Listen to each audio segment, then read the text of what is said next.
Assalamu alaikum ‘yan uwa, barkanmu da saduwa a shirinmu na kalma zuwa ga ma'aurata.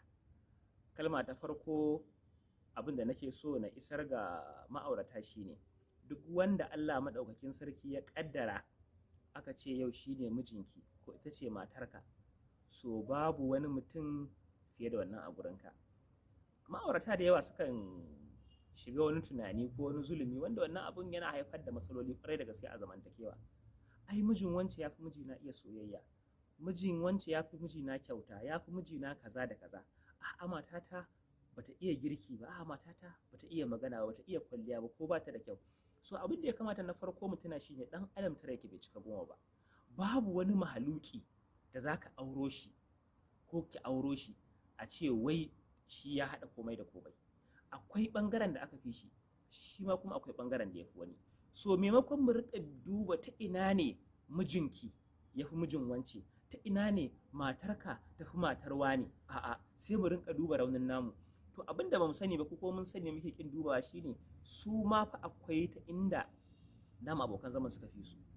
So idan za ku auna wannan za ku ga babu wani matar da ta fi matarka, babu wani mijin da ya fi mijinki. Sannan wani abu mai muhimmanci da muke mantawa shine duk haɗuwar miji, duk ƙwarewarsa da kyautuwarsa da haɗuwarsa da abin da ake so, wallahi tunda bai aure ki ba mijinki ya fi shi. Haka za kai ma duk wani abu da ya mace ta iya, duk gogewarta da haɗuwarta da ƙwarewarta da baiwarta, tunda bata aure ka ba wallahi matarka ta fi ta, amma fa a gurinka. So ina kira gare mu mu mai da hankali zuwa ga dubi, zuwa ga ta ina kirkin abokan zaman mu yake, ba ta ina na kasansu yake ba. Idan kika ji labarin mijin wanke yana taya ta girki, iya taya ta wanki, ke mijinki baya miki, so sai ki tuna shi ko mijinki bai bi yana da haƙuri ko yana da kyauta ko iya da yawan murmushi, sai ki ga ta nan ke ma alhamdulillah.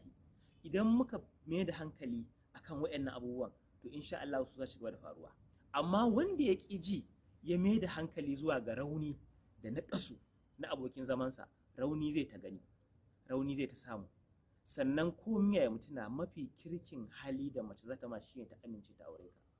Mafi kirkin hali namiji shine amince ya aure ki. Duk wanda yake da kirki amma bai aure ki ba wallahi bai kai wanda ya aure ki ba. Saboda auren nan dai shine abu mafi girma, shine abu mafi dacewa, shine tsananin soyayya. Yau idan kai mutumin banza ne, duk wanda ya aure ka fa shi yana gwada yadda kai mutumin kirki ne. So ina kira a takaice da yan uwa mu mai da hankali muna tuna alfarma da Allah ya yi mana yawa abokan zaman mu, mu gode masa akan haka. Duniya tana da faɗi amma wannan ya zaɓi kai kaɗai ya aura, kika zaɓi shi kaɗai kika aura. So wannan kaɗai ya isa alkhairi. Sannan in mun tashi auna su, mu auna alkhairansu ba sharrinsu ba. Mu daina dubi zuwa ga mazajen na baya da mu.